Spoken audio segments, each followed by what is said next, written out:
Share price down by 5% at the start of trading. Joining me now is Cornelia Meyer, who's an independent energy expert and a chair at MRL Corporation. It's great to have you here with us.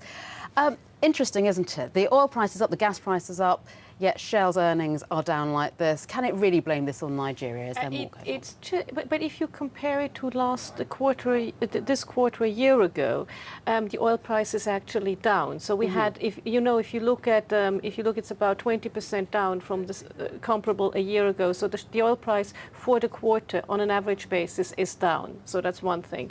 And Nigeria is very important, but they also had the weakening Australian dollar, also hindered the earnings.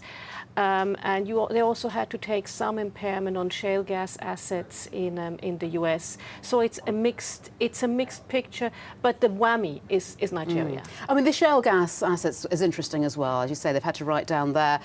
Does that mean they're overexposed and perhaps got overexcited about the prospects of shale? No, if anybody is not overexposed on shale gas, it's Shell. So they have a very realistic view on shale gas and shale oil and say, look, that's really a revolution in the US.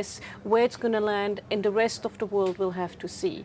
Coming back to Nigeria, they're doing all the right things. You know, they're divesting from the Niger Delta, the onshore assets and the shallow water producing assets and going offshore, deep water offshore, which Exxon has done all the time.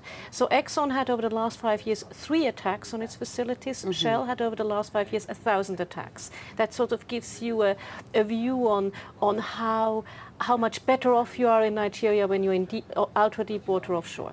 Talking of Exxon, they're reporting later on. Are we expecting better news from them? No, I mean they're having a hard time too, but it's better news.